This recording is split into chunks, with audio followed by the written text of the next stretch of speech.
Hello, everyone, and welcome to Sons of the Dragon, the Immortal Iron Fist podcast.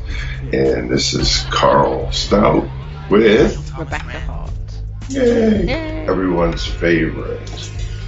And today we are bringing you a new era of greatness. Woohoo! Power Man and Iron Fist number 50.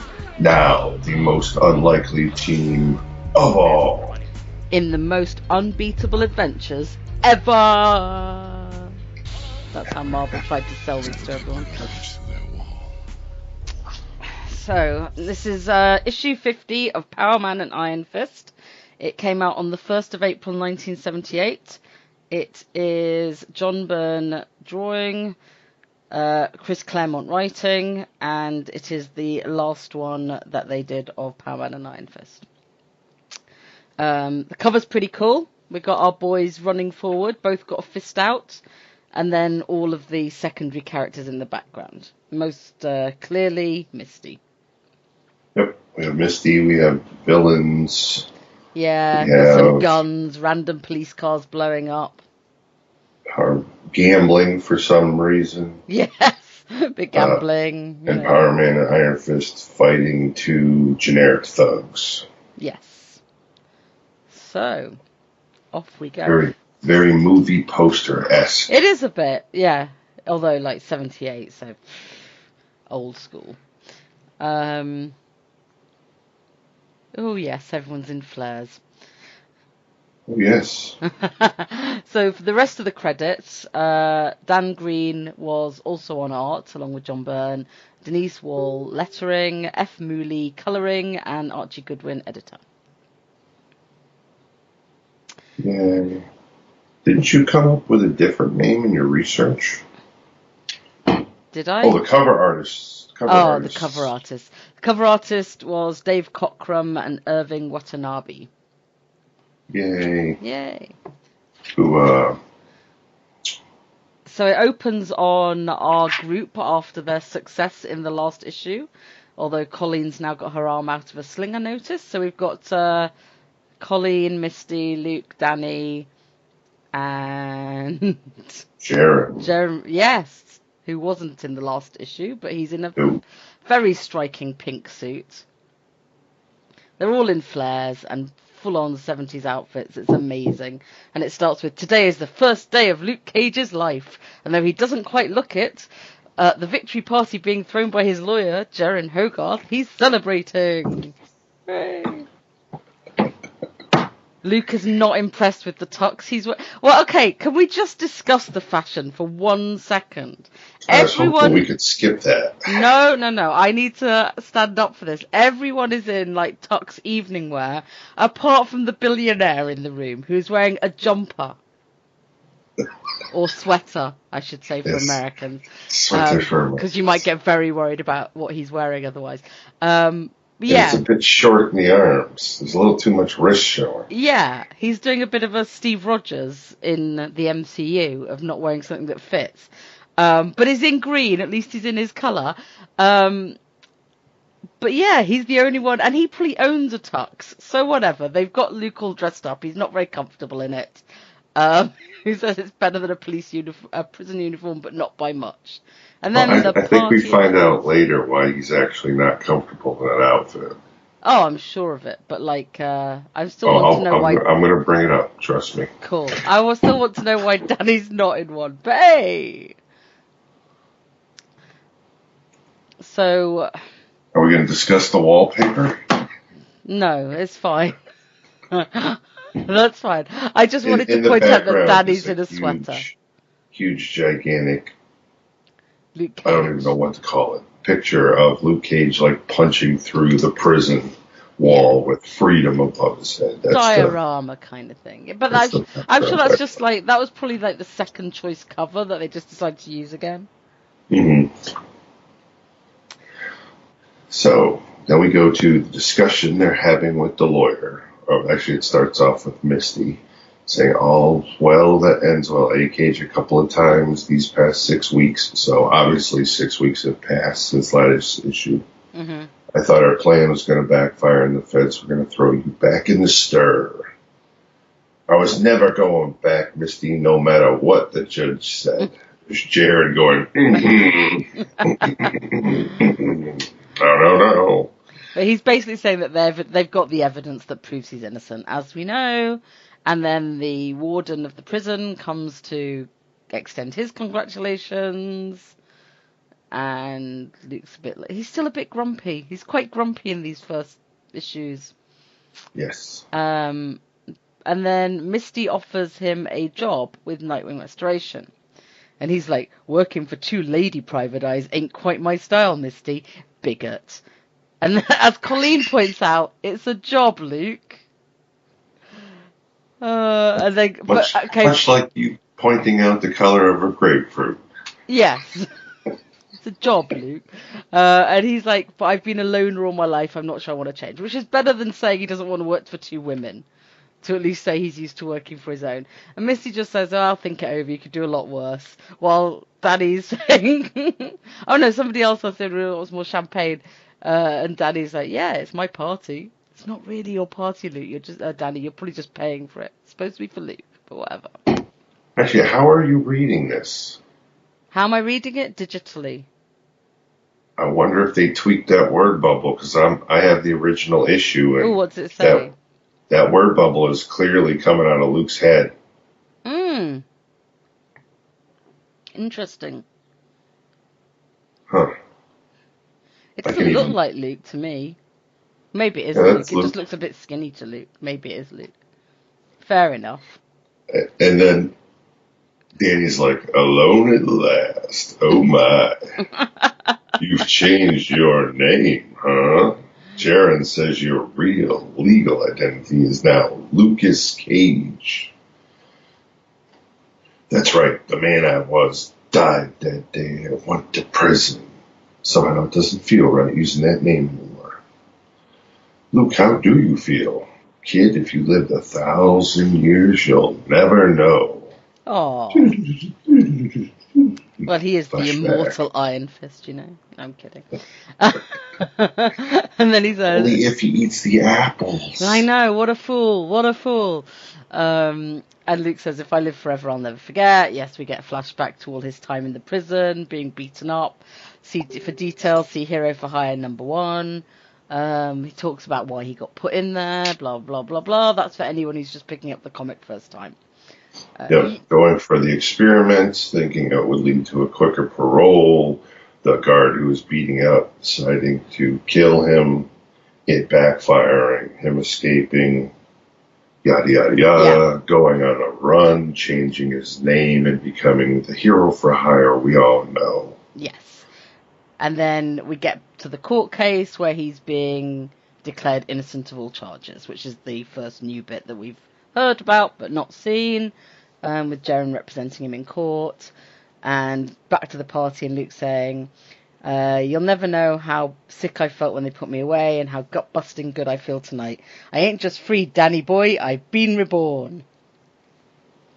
And then a little Luke from outside, and it's like Claire Temple. And he's like, Claire, where you been, lady? I looked for you in court this morning. You didn't show. And she's like, I'm sorry, I should have called. I've been home and at the clinic thinking mostly about us. Let's find a corner, huh, Luke? I need to talk. That's never good. Just never for record. Good. Yeah. Those sentences never lead to anything good. So basically she says, I love you, not your work, blah, blah. I've been kidnapped, blah, blah. This is the last straw. And then in the background we see a sniper aiming for Luke. And he's gonna. There's our man, big brother, large as life and twice as ugly. He's a sitting duck, you know. I wonder if his steel skin will stop a high energy laser bolt. Put it away, Tim. I want Cage to see the men who kill him. Up front and personal. Let's get moving. Back to the heartfelt conversation here. I'm sick of being a perpetual victim. Unfortunately, if you date a superhero, that's kind of your lot in life. I'm a doctor, not Cleopatra Jones, not even Misty Knight. There's no place for me in your world. Then I'll give it up, Claire, baby. I love you. Don't, Luke, please. You could no more give up the life you lead than I could give up medicine. And then she basically breaks up with him. While Misty turns up to automatically offer a shoulder to cry on, asking if she's the strong silent type instead, and he's like, back off, Misty. But then, before he can get all, like, even more miserable...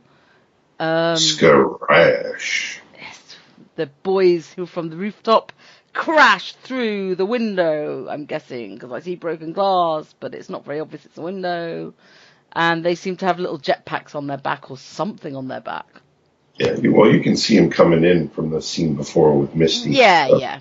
It's just the scratch explosion shows no wall or anything, so it's fine. But we've got broken glass, so it's fairly easy. They name themselves the Stiletto and Discus. And they're here for the day of reckoning. Luke jumps on top of Misty. Luke, what? Cripes? He says, get down! Discus takes out the phone with what looks like a CD, but it's obviously a Discus. Just as Jaren tries to ring it, it basically slices the phone in half. And Stiletto says, let's start the new year right, Con, by showing the world that crime never pays, even when you've got a high-priced shyster to help you. That's a little bit of a racist comment about a lawyer, but there we go. I'll just point that out. There you go. As he's firing his stiletto knives randomly at laser people. Thing maybe. And Luke and Danny's like, they're blasting the penthouse to rubble. So eager to get to Luke, they don't care who gets caught in the crossfire. There's not that many people at the party, I'd like to point out. But now we find out that he's wearing his sweater because he can easily wear his Iron Fist costume under it. I'm sure he could with a tux. The fabric is strong enough to keep that collar down. It needs something. And Danny's like, the guests are starting to panic. Not this is supposed to be a party, not World War III. Again, slightly exaggerating Danny, but we get the point. He's new to the big world still. He is. So he rushes off. He seems to be like fixing his collar as he runs, because as we know, collar is important. Fashion here. Fashion plays a big part in this issue, it seems. And he's running in while Luke is protecting Misty still from Stiletto and Discus. All right, let's discuss this photo. Let's look at his legs. Oh, he's kicking him in the... No, he's punching him in the nuts. No. He is. He's aiming them there. Look at Luke's legs. Why do I have to look at Luke's legs? Because he's got a skinny foot. No. What was he just wearing? What is he still wearing? Oh my god, yeah, like, how's he lost his, like, tux for one panel? Yeah, but he was wearing his blue pants and yellow boots under tuxedo pants with black shoes. Maybe he and Danny just can't deal with this, like, no, this is a mistake, clearly. No, it's not. It has to no, be. It's not. He's back in his pants in the next panel. No, he's not. Yeah, they're tore up. No, see, they're tore up. Stiletto has blown the fabric off the tuxedo pants to reveal his full costume underneath. I think there's some colouring issues here. Because if you look at the bottom panel of that same page where Iron Fist is coming flying through the air, he's taking off his tux jacket to reveal the silk yellow shirt. Once again, belt. Luke Cage is having his costume punched or flamed into... I'm surprised he hasn't lost his shirt yet. But I can understand why he was uncomfortable in the suit, especially wearing a I don't understand why either of them wearing their costume under their clothes. It's ridiculous. But whatever. It's ridiculous. Oh, they are wearing jetpacks. Yep. So Stiletto and Discus are flying around inside the townhouse, breaking it up, shooting it up, and going on their little rant about you're going to pay the ultimate price for your crime. This time there'll be no silver-tongued lawyers, no bleeding heart judges, no technicalities this time. You'll get the punishment your kind deserve. So basically you have a blonde-haired, blue-eyed, white racist. Yeah, pretty much. And then Danny literally lays the physical and verbal smackdown on this load of crap. Yes, because he deserves it. They deserve it. They don't even have a really good reason to be here. So he comes flying through the air. He punches Discus straight in the face and says, "The name is Iron Fist, villain, and I am Power Man's friend. If it's a fight you want, well, let's see how well you do when the odds are even. You speak of Cage as if he was some kind of animal to be gunned down without a second thought. What gives you the right? You babble on about technicalities. What technicalities? The man committed no crime. He was innocent." And then he's like, "Blast, Discus is stronger than I thought. That thunder punch hardly staggered him. He's using the crowd to his advantage, too. Whoever taught him to fight certainly knew his trade." While Misty's saying, "Hang loose, Cage, help is on the way." And then Danny tackles her to the ground and says, I heard Lucas tell you to get down. Sense. And she says, "What are you doing, Iron Fist?" He says, "Saving your life, woman." And hopefully a lot of other lives as well. Now I find this kind of uncharacteristic because Danny knows what Misty can do. Yeah, this isn't new to him. She's proved herself to him on more than one occasion. And he basically, which also makes no sense because this is the same writing team for the end of the Power Iron Man run.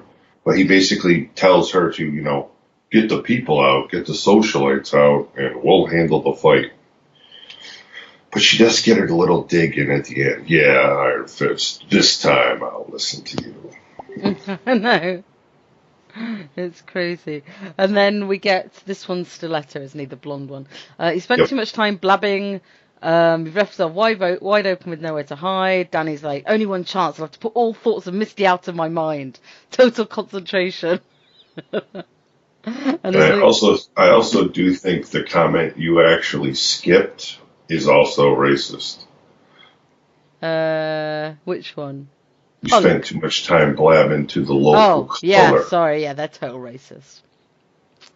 I didn't even pay attention to it. Yeah, they're total racist. So, only one chance, so Danny does a weird little move where he moves really fast. The guy's running at him saying, "Die, Iron Fist."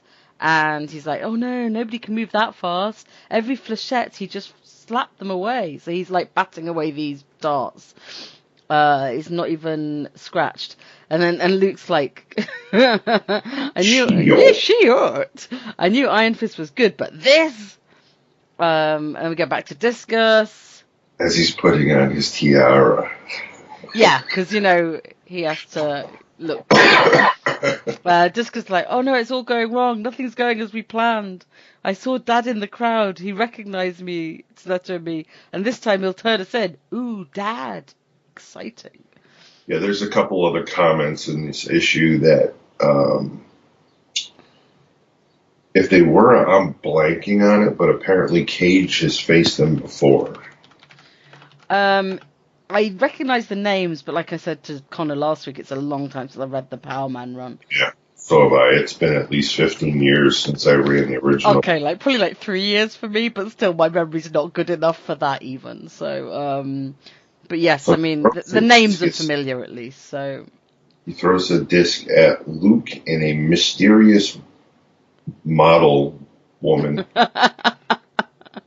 And he aimed it for the balcony in the townhouse above their heads, and it comes crashing down and explodes on them.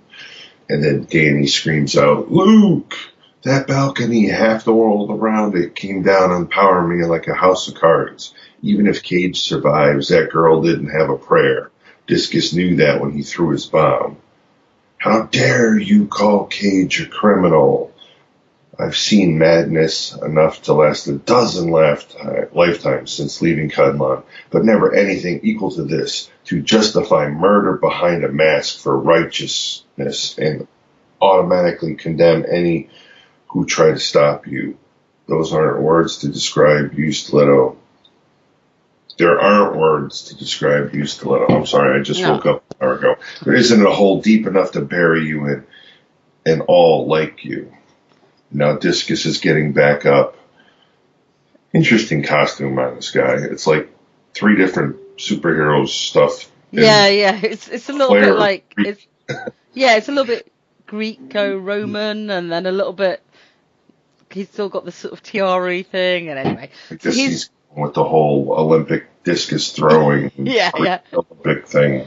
He's crouching down, getting ready to strike, and gets like kicked to the head by Colleen. Hiya! Which is pretty cool. At least she kicks her shoes off before she kicks Right? ass. Yeah. Interesting. Doesn't want to ruin her heels. Actually, I think she was wearing flats, to be honest. Probably. Yeah, she's probably wearing like a. Well, I'm not going to go back and check the fashion that closely, but. No, she's flats. And then, so we go back to Luke, and he's holding the balcony. Lifting it up. Yep, lifting it up off random model woman. While being impressed with Colleen's fighting style. $50 nail. She's all upset that her nails that cost her $50 each were ruined. To be fair, $50 a piece in 1978 is ruinously expensive. If you had all 10 fingers done, you could have bought a Ford Mustang. Yeah, right? But it's funny because he said he actually forgot about the woman behind it. Yep. And then, Mr. I just got broke up from the love of my life. Plants one on the model lady. Dog. Gotta go, what? Babe. Here's a little something to cheer you up. A kiss from Luke. That's right. This won't wind me back up in court later because it's 1978. Yeah. And Danny's like, come on, Luke, bail on, they're getting away. The Stiletto and Discus are like, yeah, that's right, fool. And we're making sure we do it slowly enough so you're certain to follow. The fight's far from over and we're far from beaten. And Luke's saying, Iron Fist, wait. As Iron Fist starts climbing the roof. Snowing, yeah. Which it wasn't doing before when they were peering at Luke through the scope of the laser bolt gun. Mm-hmm. Well, actually, no, it was. Sorry. It was snowing. So it's snowing more. So thick that Iron Fist can't even see them. They just see like dark shadows further out in the snow. And he even realizes, oh, this was not really a good idea. Because I'm alone. I'm on a little tiny walkway. And oh, look, there's bombs coming my way. The concussion's throwing me off the roof. And then we have Danny hanging from the roof by his hand. Because, it's a Danny thing to do. Right. And then... what the hell's his name? Is it Flechette? Or... Yeah, Flechette. They're like little darts. Is up there stomping on his hand going, hurts. Well, it won't hurt long. There'll only be a flash of pain when you hit the ground, and an eternity of peace, which is more than creeps like you deserve. You're insane. Am I for trying my best to sweep the human garbage up off our streets, trying to make those streets safe for decent people? You crooks don't play by the rules, Buster. Why should I? All that matters in the end is winning. His boot crashes down again and again.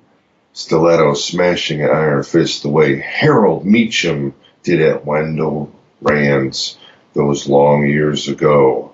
And now it seems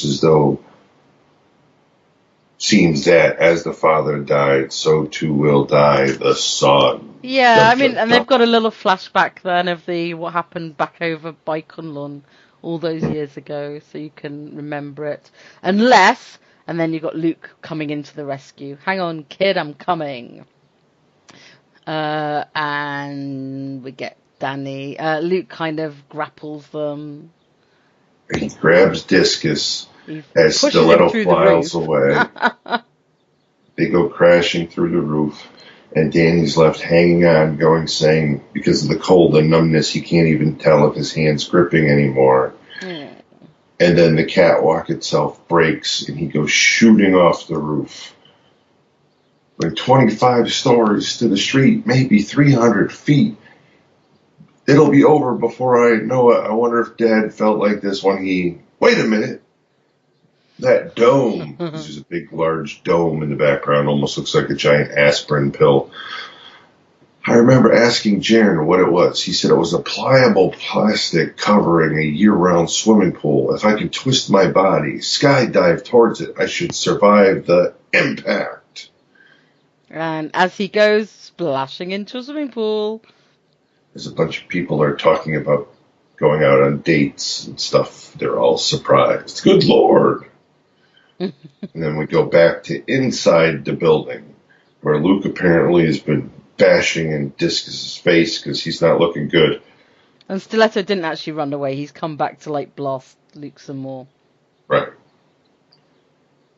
Disco. He's calling him Disco, which is classic. Yeah. Before I'm done, you'll wish you'd gone off the roof instead of the kid. You hear me talking, animal? Put him down, Con. Or for all that's holy, I'll swear I'll cut you in two. No dice, Stiletto. This is the end of the line for both of you. I'm finishing your brother, and then, Punk, it's your turn. I let you go once, 'cause your daddy, Warden Stewart, asked me to. And now Iron Fist paid for the mistake with his life. Hey, and in comes Detective Scarf. Right, the real Scarf, not the craft Scarf we got on Netflix. Yeah. Oh, I liked as well, but he's not the same. Anyway, all right, everyone flees. It's the police, and Misty's like, Rafe, where's Iron Fist? I don't see him. And then basically he tells them to put their heads up. They shoot at Rafe. Rafe gets shot dead in the chest by Stiletto. Yep. I'm giving him what he deserves. And Misty takes her gun out and shoots Stiletto in the shoulder. Blah, blah, blah. And she goes off. She totally loses it. It all happened so fast. There was no time to think, only react and remember. Patrol woman Misty Knight in the bank to cash her paycheck. Long before direct deposit, folks. A bag tumbling end over end. Someone screamed, "It's a bomb." She caught it, threw it away in one smooth, instinctive motion. Instant the bag left her hand, it exploded. She never lost consciousness. She lay there dying, staring at the ruin of her right arm. And then Rafe was there, to her partner, 5 years, Raphael Scarf. He wrapped a tourniquet around her arm to keep her alive until the ambulance came, rode with her to the hospital, was by her bed when she woke from surgery to find her right arm gone, and now he's dead. So there's your introduction to Misty as well. She's got her Colt 45 right up to his head. She owes Rafe more than she could ever repay, and Stiletto just shot him down in cold blood. Luke is looking all worried, going, "Christmas, Misty's flipped out. She's going, Misty, no!" And Misty pulls the damn trigger. Yeah, Misty's like, no. She's going to shoot this racist some. She's going to like, I'm getting you. You're not taking Rafe. Which is, it's a bit of a trauma for her, so fair enough. But Luke puts his hand out to stop the bullet. She's not very happy. She's like, "Damn you, Cage." And he's like, "I'm keeping you from making a mistake. I just won't let you throw your life away. Stiletto ain't worth it." And Misty's like, "He killed Rafe." Danny pops back. So now we have two people like, Danny's like, "Oh, hey, Lieutenant Scarf, Misty, what's going on? I heard a shot." Well, let's say he gave it the old college try. Then they've just realised both Rafe and Iron Fist are in fact alive in the same panel. Yep. And try. But Rafe's already worked out that Misty is Danny's lady friend. He says your lady friend was just proving she's as human as the rest of us. I mean, he could call her Misty since she was his partner for so long. But no, she's now Danny's lady friend. That's right. And then he works out that his police shield was in his pocket, and that saved him from the dart. Which is more than he deserves. And then we go back to the destroyed townhouse. They're having champagne again. Yep, back to the party. And Misty is basically saying, you saved me because I lost my head and almost committed murder. Yeah. I owe you for saving me, Luke. And he's like, don't sweat it, babe. We're even. And by the way, as far as your job offer's concerned, if you ladies still have me, I'd like to give it a try. Ta-da. Aww. Next issue, a new artist takes over and a new plot line begins as Cage takes Danny Rand out for a night on the town. That sounds If a they're little bit lucky, like he's they'll taking him call out that for a color. date, though, doesn't it? You Takes him said out it, for- not me. I mean, it's written a little bit. Come on, Luke takes him out for a night on the town. And also, let me kick back to the letter page, Oh which yes, I don't have. back then the letter page was called Comments to Cage. I'll have to see if that, well, actually, I probably won't be reading real issues. I'll have to do some research if they change that up. But it says, next issue, Cage and Danny Rand spend the afternoon strolling through Harlem, and presto, they're neck deep in a barroom brawl and fighting for their lives against a somewhat different manifestation of organized crime. Join us in 2 months for the opening round of one of the strongest and deadliest of Cage's or Nightwing's or Iron Fist's career. Mm. And they're calling the issue A Day Like Any Other Day. It'll be interesting to see what it's actually called when we get to it. I know a lot of the Iron Fist ones back when we were covering those. Change their names. Yep, constantly. Yeah, I think it's a sign of the times kind of thing. Yeah, let's have a look. And there you have it. Yeah. So kind of a bit of a placeholder, introduces everyone again. So they're doing, Yep. I think that they're hedging their bets. They're doing a lot of, if you've not read either of these before, blah, blah, blah, blah, blah. Then Yeah, so we'll introduce who everyone is. And this one's quite nice because at least it introduces Misty and her background as well. Yes. Which the other ones didn't. So I wonder if next issue we're going to get a little bit of Colleen. Yeah. And we got to see Colleen was a kick-ass fighter at least. Colleen actually did more to discus than 3 blows from Danny. Mm-hmm. Which I found interesting. Don't mess with that woman's kicks, apparently. Mm-hmm. So overall, it was decent. Yeah, it does its job, but it's not exciting. I guess. As a It tells you what they're both about. 50th issue and introducing these two characters together, it could have been better. Yeah.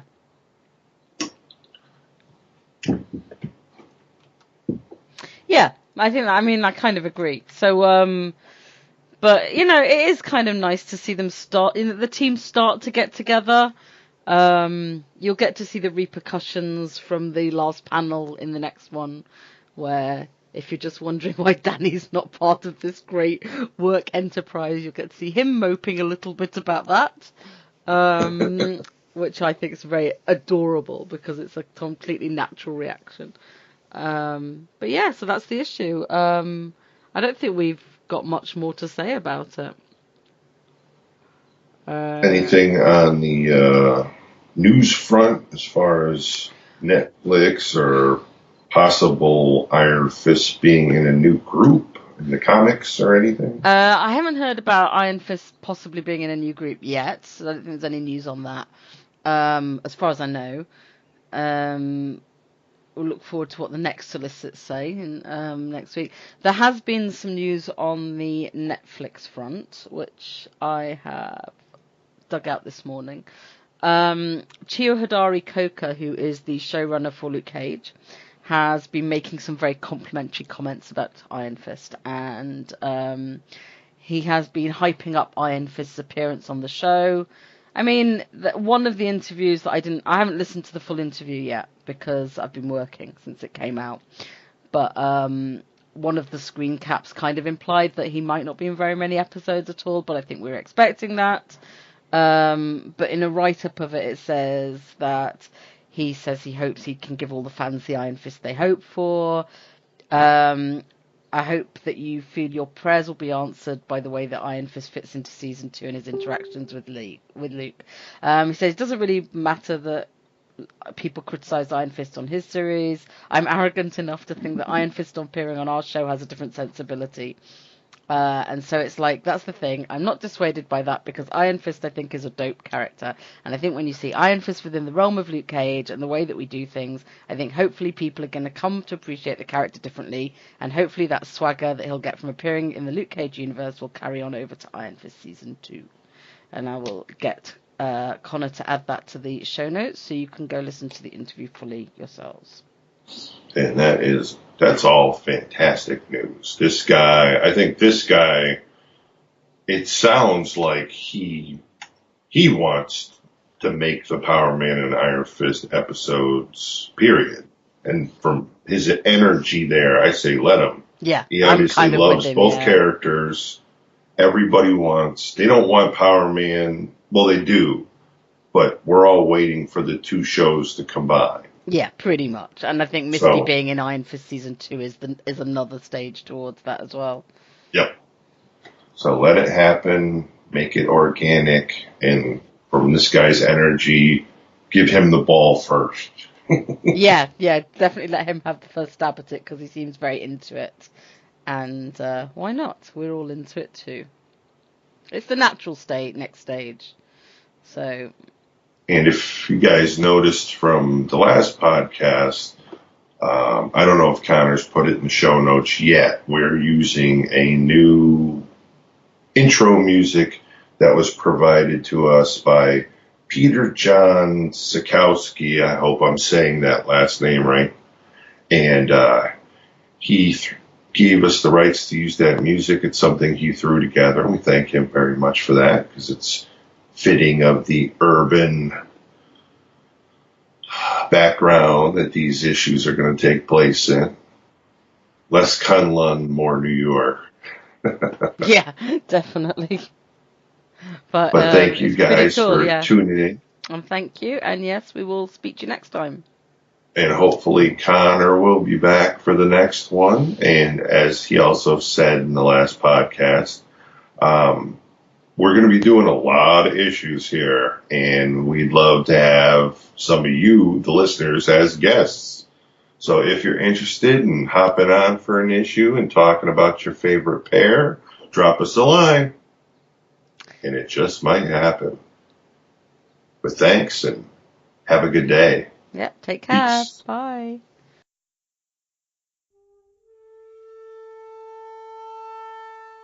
Iron Fist and all other characters in these comics are properties of Marvel and Disney. Any music or images we use belong to their respective copyright holders. We do this for fun, so please don't sue us. You can contact us at sonsofthedragonpodcast@gmail.com. Just send us mail, comments, thoughts, anything you want really. It doesn't even have to be related to Iron Fist. If you don't want it read on the air though, make sure you mention that. You can also find us on Facebook, the Immortal Iron Fist Podcast, Sons of the Dragon. Our Twitter, at Iron Fist Podcast, our SoundCloud, soundcloud.com/Sons of the Dragon, hyphens where the spaces are, our YouTube, Connor Karl, just search Iron Fist Podcast and you'll find us real quick. We are also on iTunes. If you find us there, give us a review and rate us. If it's less than 5 stars, please say why so we can improve the show. And we're on Podcast Garden in the literature section, and last but not least, head over to our WordPress, Sons of the Dragon, the Immortal Iron Fist Podcast.wordpress.com. That's where I put all the show notes. I'd like to thank Thomas Tissot for composing the Iron Fist theme song we use at the start of our Iron Fist episodes on the podcast. I'd also like to thank Peter John Sikowski for composing the Power Man and Iron Fist theme we use at the start of our Power Man and Iron Fist episodes. And finally, thanks to you guys for listening.